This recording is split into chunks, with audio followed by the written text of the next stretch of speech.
Well, this week, the Defensive Strategic Review delivered a fundamental change in focus for our military, from almost pure homeland defence to becoming a nation with enough long-range missiles to make adversaries think twice.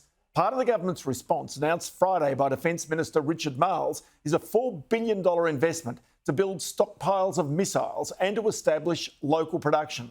But some companies are already way ahead. One of them is Black Sky Aerospace, based in Queensland. Not only has it been given a licence to carry explosives on its rockets, but now it's also producing solid rocket fuel. Its chief executive and founder, Blake Nikolic, joins me from Jimboomba, near Logan in Queensland. Blake, many thanks for your time. Is it possible that Australia can create its own domestic missile manufacturing industry?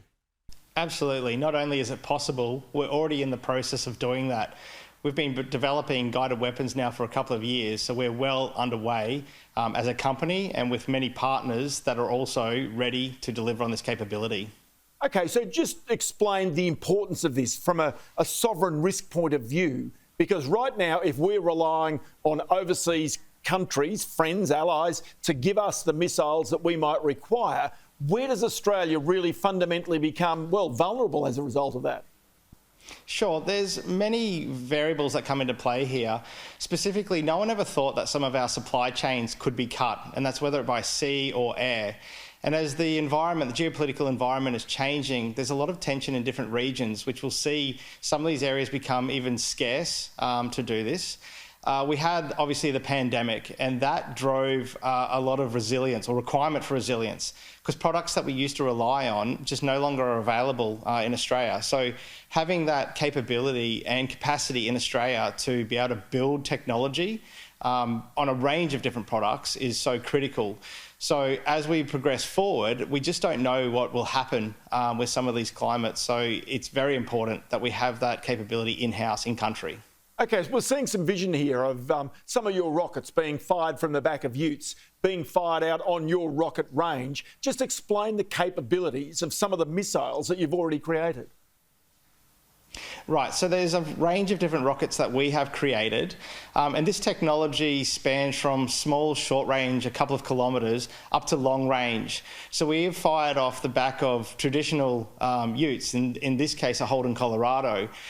We've also fired off some trucks like a Unimog, and that is to deliver long range capability up to 300 kilometres. These are just capabilities that we've been working on for now, and we are expanding this across the board, looking at what those signals are, those requirements are, because if you look at the environment in Europe, you're seeing that the close range through to long range are all playing a critical role. So we haven't restricted ourselves to that capacity. We're looking at what is required, how it's going to be delivered, and then putting that into play. Incredibly important with this, though, is when we're working with some of our partners to ensure that we specialise in the solid rocket fuel. We're the whoosh on the rocket primarily. And that is the delivery system. That's what drives it forward. So we can change the formula and change how this is created to be able to extend the range or reduce the range or increase the velocity of these vehicles, these rockets. OK, so as you create that solid rocket fuel that will be needed for all of the missiles that might be created here in Australia, just explain to me whether you have all of the key ingredients here in this country to be able to make this nation self-sufficient in that rocket fuel.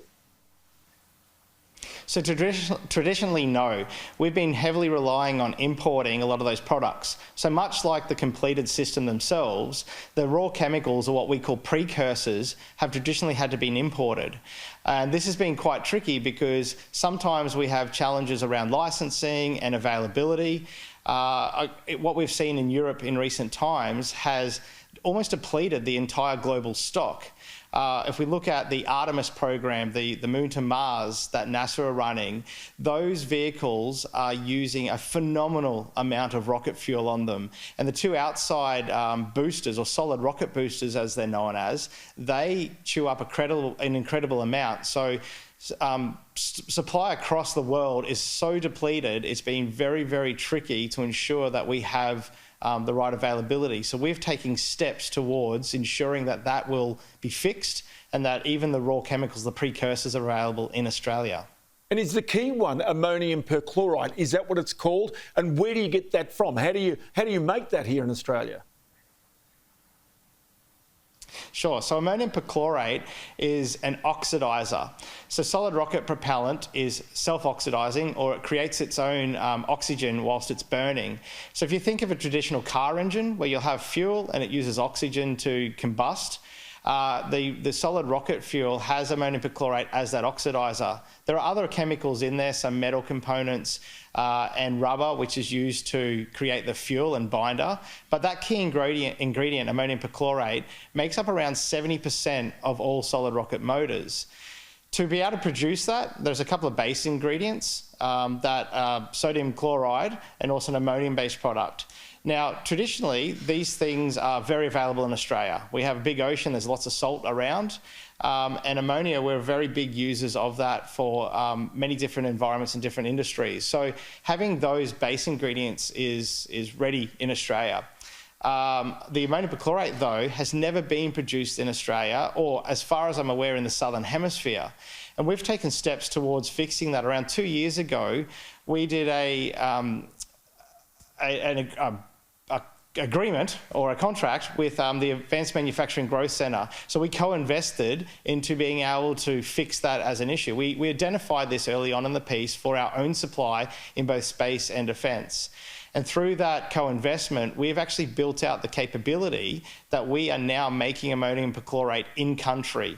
Admittedly, it is in reasonably small scale, but this is where Black Sky, with the 2-year advancement on this, is moving it into industrialisation right now. And this is our next step for us. So this is a big part of the aspiration of Australia to become self-sufficient in the production of not just missiles, but also the fuel that drives those missiles. Say, for example, in the future, if we wanted to go to ballistic missiles, for example, or to hypersonic missiles, which appears to be where many of the developed Western nations are right now. That's absolutely correct. Think of if you had a car and you didn't have petrol, you wouldn't be able to go anywhere. The fuel drives everything. So you can have the most elaborate, advanced missile on Earth, but if you can't actually fuel it, then you don't have a missile at all. So then just tell me, is the concept of having ballistic or hypersonic missiles, which clearly would be highly protective for Australia and its sovereign risk, is that something that's out of the question in the next decade, do you think? No, not at all. The entire world have been looking at this so closely in recent times, but you've got to remember Australia is one of the leaders in hypersonic technology. We were the leader for over 30 years. And a lot of work through the universities and just different programs like the High Fire and High Shot, those programs have been around for quite some time. Now, a lot of this technology has been used to try and develop out greater things for humanity, spaceflight and the likes. But as we're seeing in the current environment, they're now moving towards militarisation. Ideally, and I like to say that we do work for the Australian Defence Force, which means that a lot of this technology is really about safeguarding Australia, the shores, and everything that we believe in. Australia is obviously a large island surrounded by a lot of water, so long-range capability is what is so incredibly important for Australia in general. So hypersonics and those long-range missiles is what's really going to protect us in the long term. So seeing that as a capability in Australia is not only a necessity, it's well achievable by Australians.